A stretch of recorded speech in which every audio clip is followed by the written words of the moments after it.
Have to get them used to trusting the machine. The machine balances itself 1,000 times per second. There's 4 gyros in it, but the nature of your own reaction is you want to power something yourself. You want to take control.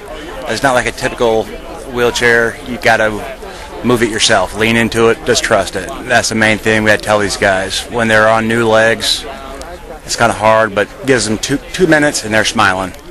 It made such an impact in my life that when I gave birth to my first child 2 years ago. My wife did 2 years ago, April 29, 2010, pardon me. My Segway presentation date was the same day in San Antonio. They held off inducing my wife into labor until I received my Segway. The night that I flew home to Pensacola, Florida, they induced. That's how much a difference it was. I was on a walker, or both my forearm crutches that I carry, and now she can walk with the baby. I can roll right beside her. We do walk and rolls. That's what we call it. And so I go to the store.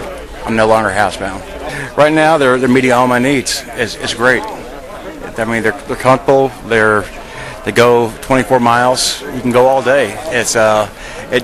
With the right training, it turns it in from being a 15-minute toy to an all-day tool.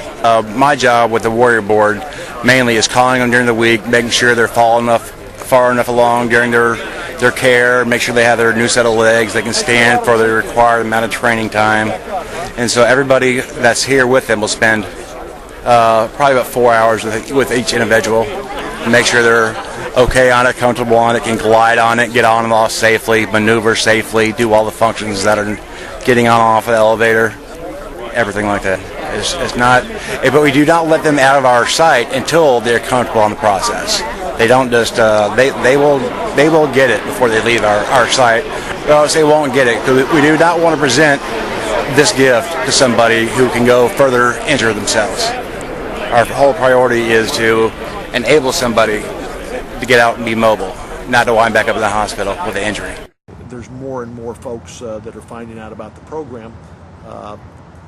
And at the same time, you know, one of the new things that we're working on is for those people who cannot make productive use of prosthetics. And we're trying a new product. It's an attachment that goes on the Segway. It's called an Ally chair. And it's we're looking at it at a very limited basis for those folks that will never make productive use of prosthetics because they don't have a remainder limb or that which they have is so short that they can't use it at the present. And it's a cool deal because it's a much more maneuverable than a wheelchair, and yet it provides them some quality of life issues that solutions that they wouldn't ordinarily have. I didn't think it'd go this fast, definitely because I don't even have my legs yet. But they have a chair that's called Segway Ally, and it's awesome. I had a lot of fun in it. They told me it's basically the same concept as the actual Segway. But I was referred by a friend called Jerry Kerr. He got hurt in our deployment in 2010. He's got one. He loves it. You know, I know that a lot of people, their legs get sore after being on their prosthetics for a while. So having a big break really, and you know, I'm sure it's got to be tiresome walking in prosthetics for long periods of time. And then the kids are going to love it, obviously. I'm sure they'll be all over it. It's amazing how many people that are being injured and just a few months later we've got them up on Segways.